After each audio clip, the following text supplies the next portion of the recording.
Why? What the hell? What the hell, Maybell? So anyways, I've got some Evan Williams, Bald & Bond 100 proof Kentucky straight bourbon whiskey that I did a version of a Manhattan with. I say a version because some people get their pennies in the wallet if you make a Manhattan and don't use rye whiskey. So this is in the spirit of a Manhattan, let's just say. I got about 2.5 ounces of bourbon in here. I've got a ½ ounce of sweet vermouth. I got a handful of dashes of Regan's orange bitters. I got just a splash of cherry juice and a maraschino cherry that you can see floating at the bottom, man. It's not dead, it's just happy. And right now, I don't want to rest of the music if you can hear them or not. And we're right at the end of Ted Nugent, just with a Dr. Order, one of my favorite Nugent tunes. Oh, you know what? Ted Nugent's a despicable human being. It really is, but I don't know how you can argue that that's a great damn tune, man. He's a horrible individual, but good gosh and golly, that's a great tune. I don't care who you are. Look, I'm just with a Dr. Order. Tell me that's not a great song. You don't think this is a fine tune? I don't even want to know you anymore. I love this tune, man. It's back in the Derek St. Holmes era, man. Derek was awesome. I actually seen Nugent twice, but I got to see Derek St. Holmes once. The last concert Seamus and I went to, we won tickets to see Ted Nugent was the first band, then Styx and REO Speedwagon was the headliner. We won tickets to see him at the O'Reilly Center here in Springfield Mall. So when Seamus was 8 years old, he actually asked me for tickets to see Ted Nugent. He was playing at Buffalo Run Casino. So I took him. I didn't win Father of the Year that year. But that year he was playing as it was a three-piece trio. And it was good, but I mean, quite frankly, Ted Nugent doesn't have the voice to pull off some songs, and he's not a good enough guitar player to pull off a power trio. He's just not. He's good. He has a certain sound. He's good at what he does, but he's not power trio good. But when we saw him the last time there, he had Derek St. Holmes with him, who's got a much more powerful voice, a lot more range, and he played the rhythm guitar. So Nugent was allowed to do what Nugent does, which was basically play Stranglehold on every song. Anyways, every lead Nugent does sounds like Stranglehold, but good golly. Just What the Doctor Ordered is a great tune. I don't care who you are, man. I do like a Manhattan. It's probably my favorite cocktail. However, I do like to take liberties with it. I mean, I'm a firm believer in, you know, making things your own. You know, the cocktail police aren't going to come knocking at your door. You know, yes, traditionally it was first made with rye. But yeah, I really like it with bourbon, to be honest with you. I've even made it with Irish whiskey. It makes a very smooth, easy drinking cocktail. But I think bourbon has more character than rye, personally.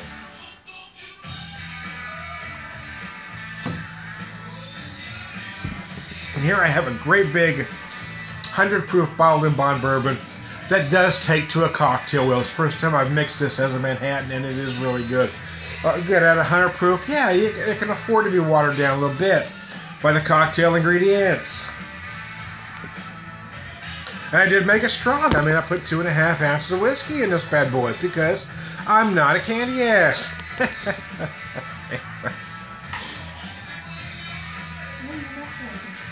Well, I'm not drinking Appletini here, guys.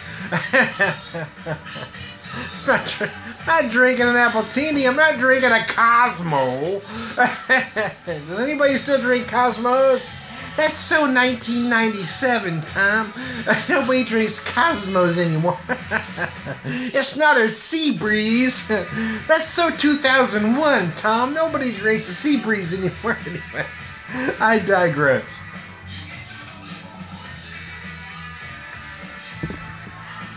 Nobody drinks a Manhattan anymore, Tom. That's so Mad Men. Anyway, I do love the cocktail, though. It's my favorite cocktail. You know, old fashions had become trendy again. I'm just not a fan of the drink, to be honest with you. I don't like a sweet drink. It's too sweet for me, especially the way some people make it. I've made it at home where it's not so bad, but I just think I'm just not a fan of sweet drink. That's why I would like a Manhattan. I mean, it's all about the whiskey, baby. Let's take whiskey and then put other alcoholic ingredients in it. See, that's my kind of cocktail, man. That's what the Beer Whisperer like it.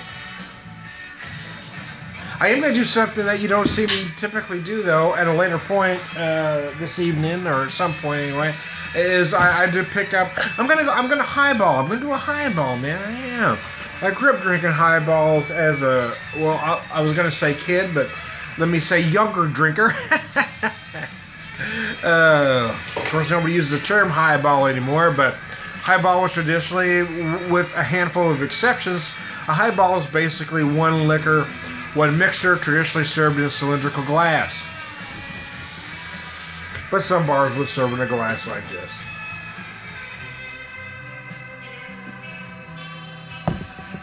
I had this the other day that I did mix with some cola, but I actually picked up some seltzer water today. My cocktail of choice back in the day before I was drinking, you know, neat and rocks was, I like bourbon and soda, so I'm going to do some of this with the seltzer water, which isn't soda. I didn't buy club soda because I don't need that extra sodium. But yeah, I'm going to do the bourbon and seltzer here in a bit. I wanted to start with the Manhattan. I wanted to see how this bourbon would take to a Manhattan being 100 proof. I thought it might, but I hadn't tried it. But it does. Like a duck in water, baby. That's how it tastes to it. Oh, biscuits. Biscuits, biscuits, biscuits. Mm.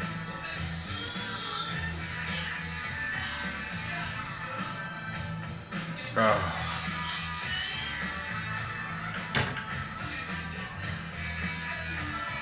My wife found these glasses, I don't know how long ago now, but I think she got them I can't remember if she got them at a thrift store or something. Anyways, I know they were very cheap, but they're perfect for rocks drinking, you know. Just the right size for rocks drinking, but they're also the perfect size for a Manhattan, as it were. Anyways, I am Tom the Whiskey Whisperer, man. Tonight only. No, not really. It can be forever if you want. I am the Cocktail Whisperer, man.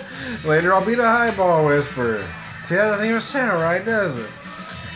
He talks to giraffes. Anyway. Giraffe walks into a bar and says, "Hey, y'all, the highballs are on me." It's an old joke, but I like it. It cracks me up every time. The highballs, see, because he's a giraffe, you see.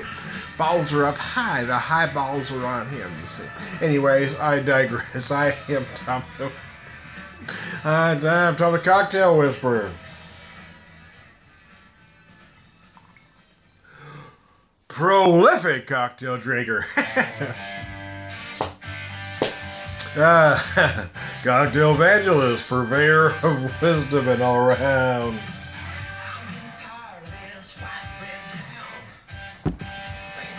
Good guy, y'all. Good one.